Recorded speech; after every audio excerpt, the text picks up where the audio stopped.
Hi friends, welcome back to my channel Azad Tutorials. Azad Tutorials এর পক্ষ থেকে সকলকে জানাই শুভেচ্ছা ও অভিনন্দন। প্রিয় বন্ধুরা, কাছে এবং দূরে, দেশে এবং প্রবাসে আমার যে সমস্ত বন্ধুরা রয়েছে প্রত্যেকের প্রতি রইল আমার সালাম। আসসালামু আলাইকুম ওয়া রাহমাতুল্লাহি ওয়া বারাকাতুহু। প্রিয় বন্ধুরা, তোমরা অবশ্যই জানো যে আমি বরাবরই ইংরেজি ভাষা বা ইংরেজি গ্রামার এর কিছু আইটেম নিয়ে তোমাদের সামনে আমি উপস্থিত হই এবং ইংরেজি গ্রামারের অত্যন্ত গুরুত্বপূর্ণ যেই আইটেমগুলি রয়েছে সেই বিষয়গুলো আমি চেষ্টা করি তোমাদের সামনে সহজভাবে উপস্থাপন করার জন্য। আজকে ঠিক এমনই একটি ইংরেজি গ্রামারের আইটেম নিয়ে এসেছি, সেটা তোমাদের আশা করি খুবই উপকারে লাগবে। বিশেষ করে ষষ্ঠ শ্রেণী থেকে যারা পড়াশোনা ইতিমধ্যে শুরু করেছে তাদের সিলেবাসের মধ্যে ষষ্ঠ থেকে একেবারে দ্বাদশ, তারপরে বিএ বা এমএ এবং বিভিন্ন ক্ষেত্রে এবং বিভিন্ন চাকরির ক্ষেত্রে অ্যাডমিশন, ইউনিভার্সিটি অ্যাডমিশন টেস্টে এবং বিভিন্ন জব মার্কেটে যখন আমরা চাকরির জন্য অ্যাপ্লিকেশন করি, যখন আমরা ইন্টারভিউ ফেস করি তখনও কিন্তু এই আইটেমটা কাজে লাগে।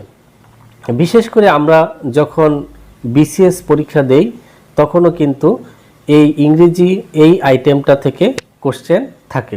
প্রিয় শিক্ষার্থী বন্ধুরা, আজকে আমি এমন একটি আইটেম সম্পর্কে তোমাদের পরিচয় করিয়ে দিব এবং এমন একটি আইটেম সম্পর্কে আমি তোমাদের সামনে লেকচারশিপ দিব যেটা তোমাদের খুবই উপকারে আসবে।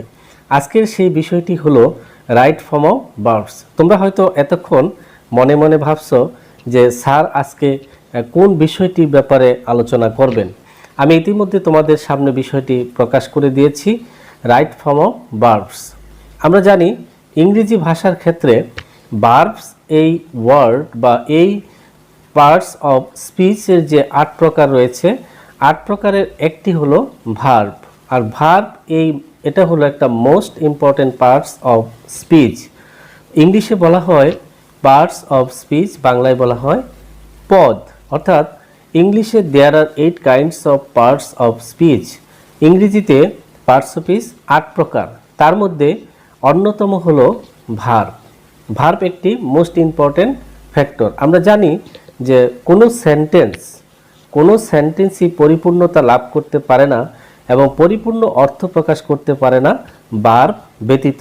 সুতরাং ভার্বের মূল্যায়ন অনেক বেশি। আমরা জানি একটা সেন্টেন্সের জেনারেল স্ট্রাকচার সেটা হলো প্রথমে সাবজেক্ট বসে, তারপরে ভার্ব বসে, তারপরে অবজেক্ট বসে। প্রথমে সাবজেক্ট, তারপরে ভার্ব, তারপরে অবজেক্ট বসে। এটা হলো একটা জেনারেল স্ট্রাকচার, খুব সাধারণ একটা স্ট্রাকচার।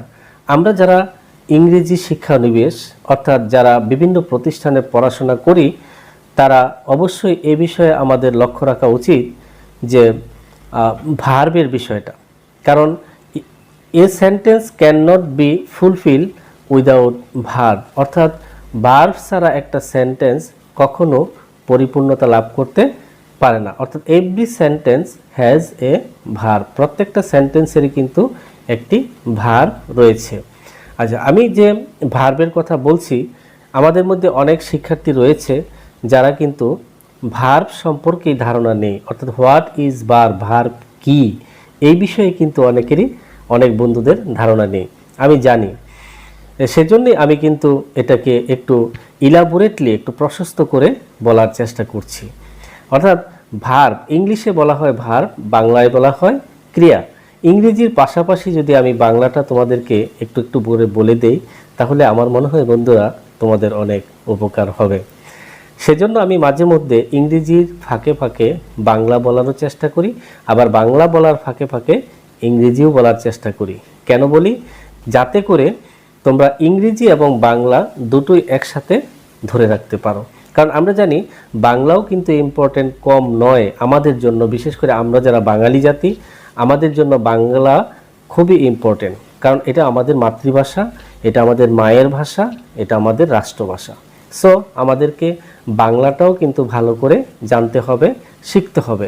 তবে যেহেতু বাংলাটা আমাদের মাতৃভাষা, সেহেতু আমরা কিন্তু খুব সহজেই এই বাংলা ভাষাটাকে আয়ত্ত করে ফেলি।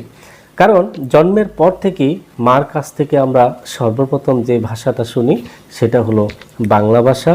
পরিবার থেকে সেটা বাংলা ভাষায় শুনি, সমাজ থেকে সেটা বাংলা ভাষায় শুনি। অর্থাৎ সেই বাংলা ভাষা যে শিক্ষাটা আমরা পাই সেটা আমাদের প্রতিবেশীর কাছ থেকে, আমাদের পরিবেশের কাছ থেকে আমরা কিন্তু সম্পূর্ণ একটা অনুকূল পরিবেশ পেয়ে থাকি, যেখানে আমরা বাংলা ভাষা শিক্ষা গ্রহণ করতে পারি অটোমেটিক্যালি। যদিও আমরা বাংলা ব্যাকরণ সম্পর্কে আমাদের অনেকেরই তেমন কোনো ধারণা নেই, কিন্তু তা সত্ত্বেও আমরা কিন্তু খুব সুন্দর করে একেবারে গুছিয়ে গুছিয়ে বাংলা বলতে পারি। কিন্তু ইংলিশ বলতে একটা কথা, English is an international language, অর্থাৎ ইংরেজি ভাষাটা কিন্তু একটা আন্তর্জাতিক ভাষা। এই ভাষাটা পৃথিবীর সকল দেশেই কিন্তু এ ভাষার প্রচলন রয়েছে এবং এ ভাষায় পৃথিবীর সকল দেশেই কম বেশি এই ভাষার প্রচলন রয়েছে এবং এই ভাষায় কথা বলে। সো আমরা যদি ইন্টারন্যাশনালি কখনো জব করতে যাই অথবা আন্তর্জাতিকভাবে দেশের বাহিরে প্রবাসী হিসাবে কোথাও কোনো দেশে কোনো কান্ট্রিতে আমরা জব করতে যাই, তখন কিন্তু আমাদের ইংরেজি ভাষা অবশ্যই দরকার পড়বে। তো সেই জন্য বন্ধুরা, অবশ্যই তোমরা ইংরেজি ভাষার দিকে খেয়াল রাখবে এবং অত্যন্ত গুরুত্বপূর্ণ একটি ভাষা এটা আমি বলবো। কারণ আমরা জানি, আমরা যারা মুসলমান তাদের অবশ্যই আরবি ভাষায় দক্ষতা অর্জন করতে হবে, পবিত্র কোরআন শরীফ শিখতে হবে। যেমন রাসূল সাল্লাল্লাহু আলাইহি সাল্লাম একটা হাদিসে বলেছিলেন, তলাবুল ইলমি ফারিদাতুন আলা কুল্লি মুসলিমিন ওয়া মুসলিমা লাউ কানা বিসসিন। রাসূল সাল্লাল্লাহু আলাইহি সাল্লামের একটি হাদিসের প্রসঙ্গ আমি নিয়ে আসলাম, যে রাসূল সাল্লাল্লাহু আলাইহি সাল্লাম বলেছিলেন যে প্রত্যেক মুসলমান নরনারীর উপর জ্ঞান অর্জন করা ফরজ। এখানে আসলে মূলত কোরআনের শিক্ষাকে এলেম শিক্ষার কথা বলা হয়েছে, অর্থাৎ ইসলাম সম্পর্কে জানা, যেটুকু না জানলে নাই হবে সেটুকু অবশ্যই আমাদের উপর জ্ঞান অর্জন করা ফরজ। এখানে কোরআনের শিক্ষার কথা বলা হয়েছে, অর্থাৎ কোরআন শিক্ষা গ্রহণ করা আমাদের জন্য কিন্তু ফরজ। ঠিক একইভাবে মাতৃভাষা আয়ত্ত করাও কিন্তু আমাদের জন্য অবশ্যই অত্যন্ত গুরুত্ব দেওয়া হয়েছে মাতৃভাষার প্রতি। তারপরে আমাদের যে ইংরেজি ভাষার কথা বলছি, আমরা আমাদের যে শিক্ষা প্রতিষ্ঠানে যে সমস্ত স্টুডেন্টরা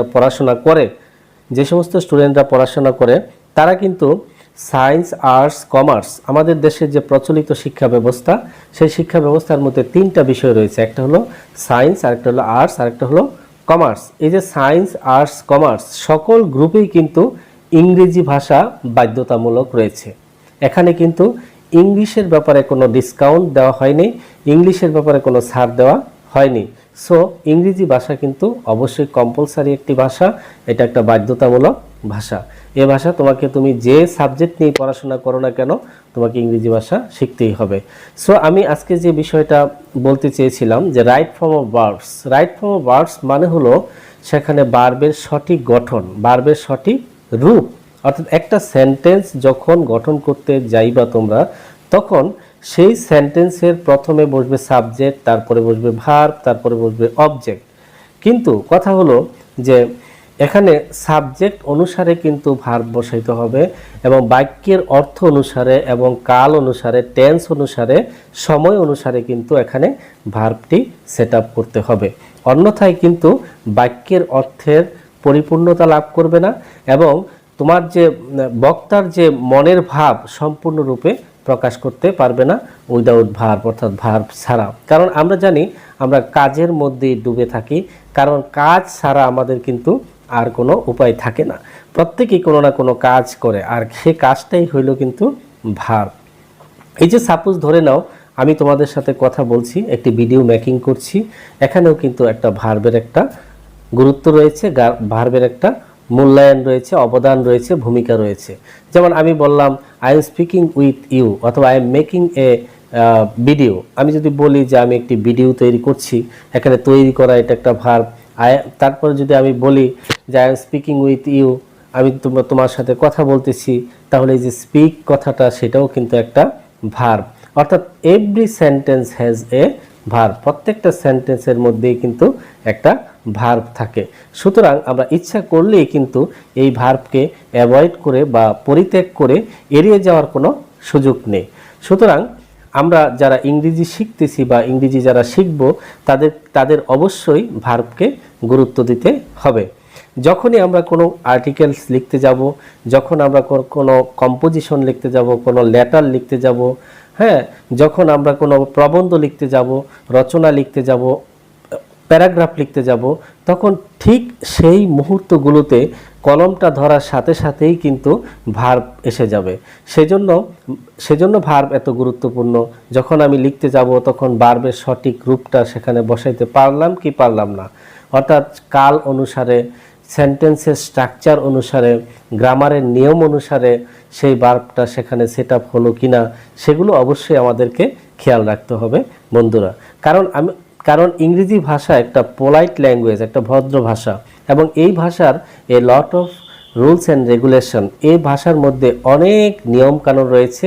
সেই নিয়মকানুনগুলি কিন্তু আমাদেরকে অবশ্যই ফলো করতে হবে, এবং সেই নিয়মকানুন যদি আমরা সঠিকভাবে মেনে চলি তাহলে আমরা অবশ্যই ইংরেজিতে পাকা হব, এবং অবশ্যই ইংলিশে কথা বলতে পারবো। এবং কোনো ব্যক্তি যদি তোমার সামনে ইংরেজি ভাষায় কথা বলে, তাহলে সেই ব্যক্তিটি ইংরেজি ভাষায় সঠিকভাবে কথা বলল কি বলল না, এবং তার কথার মধ্যে ভুল আছে কি আছে না, সেটা অবশ্যই তুমি ধরতে পারবে, যদি রাইট ফরওয়ার্ড ভার্ব সম্পর্কে তোমার একটা ভালো ধারণা থাকে। প্রিয় বন্ধুরা, আজকে আমি রাইট ফরওয়ার্ড ভার্ব সম্পর্কে যে ব্রিফিংটা তোমাদের সামনে দিলাম, যে ভিডিওটা তোমাদের সামনে আমি উপস্থাপন করলাম, এটা তোমাদের কাছে কেমন লাগলো তা অবশ্যই কমেন্টস বক্সে লিখে জানাবে। প্রিয় শিক্ষার্থী বন্ধু, আমি এই ভিডিওটি আর আজ লম্বা করতে চাই না, এ বলে আমি বিদায় নিতে যাচ্ছি। আসসালামু আলাইকুম ওয়া রাহমাতুল্লাহি ওয়া বারাকাতুহু।